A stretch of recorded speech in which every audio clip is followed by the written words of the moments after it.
Hello, today I'm going to cover some nautical terms which are really the basics of boating. I'm going to cover with you which part of the boat is the bow, the stern, the port side, and the starboard side. And I'm also going to show you some mnemonic examples of how you can easily remember these nautical terms going forward. Now, before we jump right into it, I'm going to start with some interesting history of how these terms or the names of the sides of the boat ended up getting the names that they have. In the early days of boating and humans taking to the sea, boats were nowhere near as developed as they are today. Early seagoing vessels and boats did not have rudders along their center line, traditional to what you see today. Actually, rudders along the center line of a ship are thought to have originated from China around the 1st century AD. Now, this invention was a cutting-edge technological advancement because it gives ships and boats much better maneuverability and control. Prior to the invention of the rudder along the center line, vessels had what is called a steering oar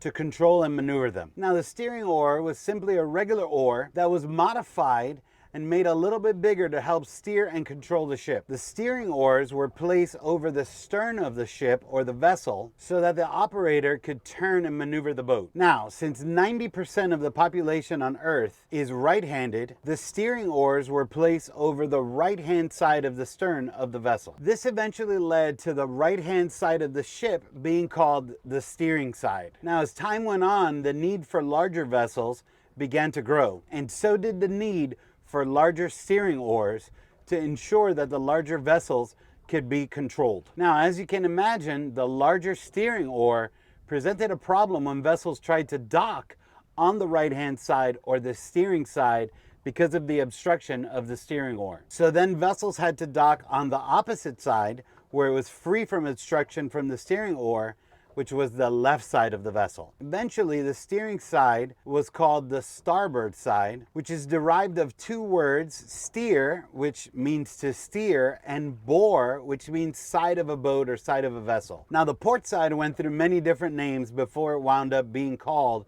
the port side. But ultimately, it was called the port side because it was the side opposite of the steering oar, which is the side that they docked on or faced the port. All right, now you know that cool history lesson on how each side of the boat got their names. Now, at the start of the video, I told you I was going to share with you some mnemonic examples to help you identify which side of the boat is the starboard, port, bow, and the stern. This memory technique that I'm talking about is called mnemonic. Now, mnemonics is the study and development of systems for improving and assisting the memory. We all know mnemonics and we've all been taught mnemonics growing up. One of the most famous mnemonics in the world is the one that we were taught when we were little to remember the colors of the rainbow.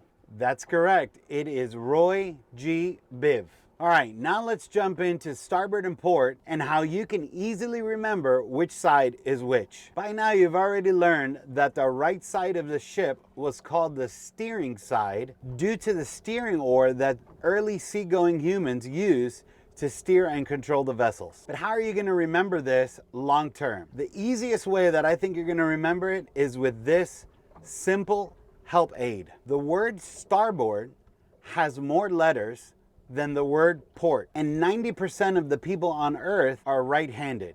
If you don't know that number, you definitely know that more people are right-handed than they are left-handed. So the word starboard has more letters than the word port, and there are more right-handed people than left-handed people, so the word starboard is right. Now, having said that, you guessed it, the word port has less letters than starboard, and there's less left-handed people than right-handed people, so the word port is the left side. Now, each side, port and starboard, both have a designated color that is assigned to each side. Some larger ships and vessels may even have this color identified so that the crewmen and the people on board know which side that they're on. These colors are also the corresponding colors to the navigation lights on all vessels. Now, you can use the same mnemonic aid that I just taught you for remembering the colors. So when trying to remember the colors, remember that the word green has more letters than red, and there's more right-handed people than left-handed people, so the color green goes to the starboard side of the ship. or the right-hand side of the ship. And the word red has less letters than the word green, and now we know that there's less left-handed people than right-handed people, so the word red or the color red is associated with the port side or the left side of the vessel. All right, so now we've got the starboard side and the port side down pat. Now let's jump into the bow and the stern. This one is going to be even easier with the help aid that I'm going to show you. We're going to use the same approach as we did for starboard and port, and we're going to look at the word bow, and the word bow has less letters than the word stern. And if you take a look at a boat, the front of the boat